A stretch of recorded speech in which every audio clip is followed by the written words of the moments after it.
Yeah, let's go to We're Made for This. You guys and gals and folks of many colors and flavors and genders. That song right there is called The Zone, if you didn't catch that because I kept saying that. And it does something to me. And I'm feeling that it's time to take the soul bath to the next level, because I was a dancer before I was ever a singer. And it's time. Million7, it's time. It's time to take it to the next level. Next time I sing The Zone, I want to dance while I'm singing. And I want to have red lighting, and I want to have a whole, vibe up in here. Because if we're not playing, then what are we doing? If we're not celebrating, if it doesn't feel good, then why are we staying in that thing, in that space? We didn't come here to save face or pretend and stay frozen on first base. I'm talking about the game of life. Just like the baseball game. You want to hit a home run. You want to do more than that. You want to have so much fun. You want to be all that. You want to be number one at what you came here to do. Not compared to someone else, something else. No, you want to be number one at being you.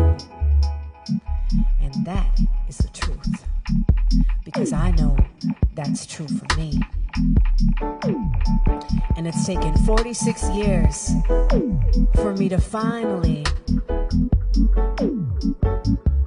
feel free enough to fully be me. And it is a daily process of unwinding and taking off the layers of the disguise that I was conditioned into in this society. There's so many things that I'm thankful for about what I've been taught. And now, so many things that I've been taught also do not serve me or fit who I am anymore, and the greatness that wants to shine through.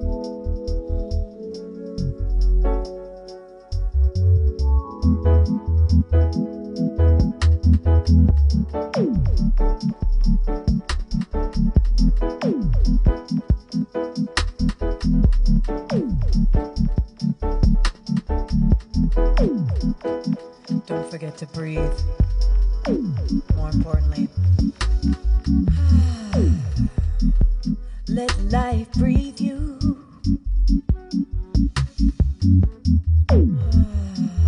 Let life be you. Oh, let others see you as you be true to who you are.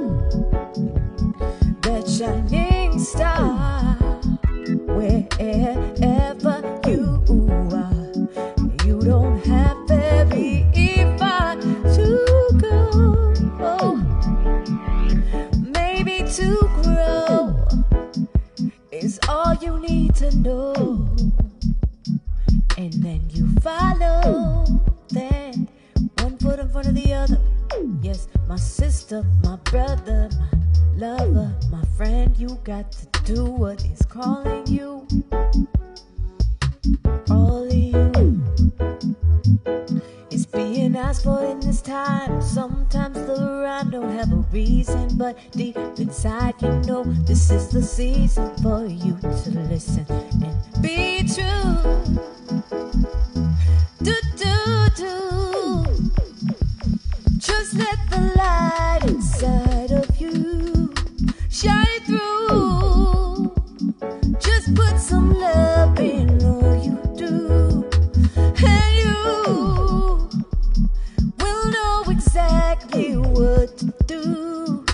Yes, you will know exactly what to do, what to do. Yeah, you will know what to do. Yeah, you. They're saying stay safe, wash your hands, watch out for that other man. Oh, oh, oh,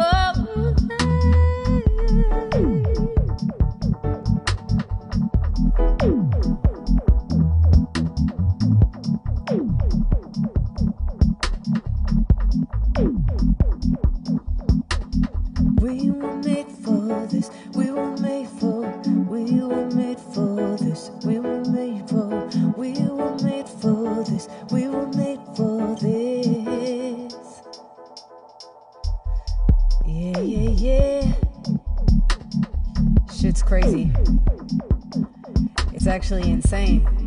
Whoever thought that we'd be living through what we call a pandemic globally? I mean, what is going on?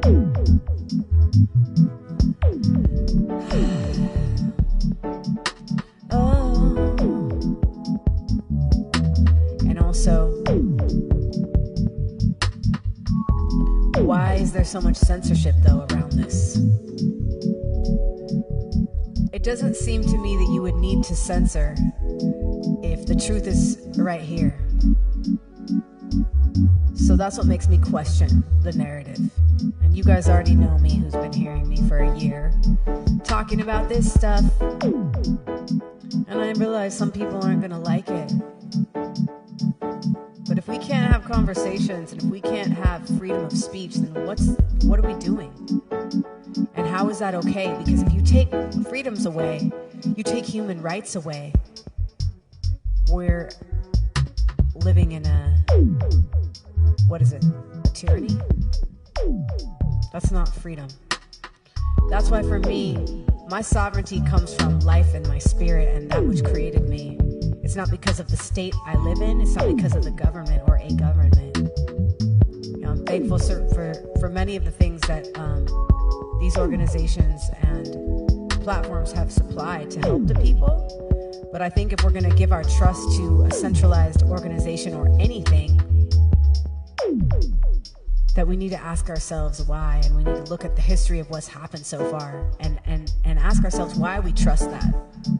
We really need to trust ourselves, and we really need to trust and build trust with each other, because we are the power. We are the people. Yeah, we are the truth. Deep down we know we're all equal. Maybe that's why they're censoring people, because they're in denial of that. And because they own these platforms, they have the right to do that. And that's fine, you know. Yeah, we need to create places and spaces for that which is the light to come through. And we need to not hide away just because some people don't like you or agree with you. We were made for this. We were made for. We were made for this. We were made for. We were made for this. We were made for this. We were made for such a time as this. Oh. Hey, yeah, yeah. Saying stay safe, stay safe, stay safe, stay safe. Wash your hands, wash your hands, wash your hands. Watch out for, watch out for, watch out. You fellow man. Oh, yeah. I gotta know for myself. I'm not gonna believe all that you said, 'cause that's what happened in the past. That's what happened with the Holocaust. We can think of so many different times in history where we did what we were told, we bought what we were sold, but we didn't actually question. And that's why the elders who survived the Holocaust say to us, we must always, always question what we call authority.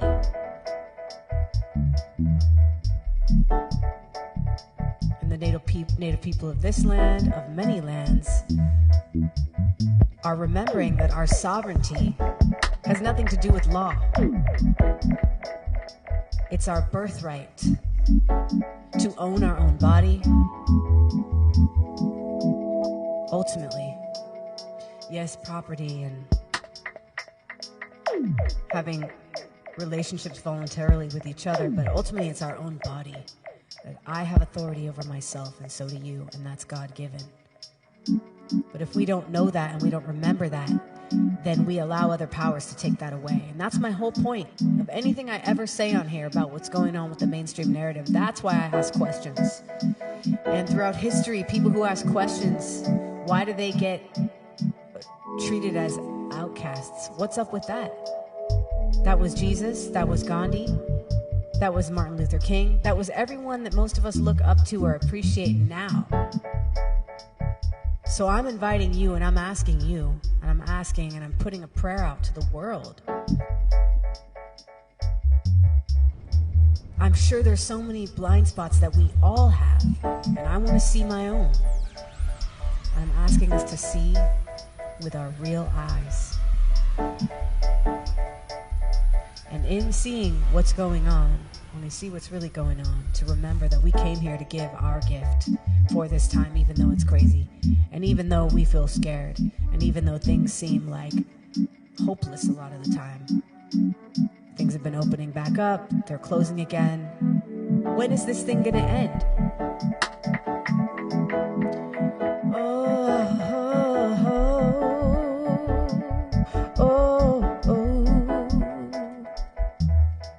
We were made for this.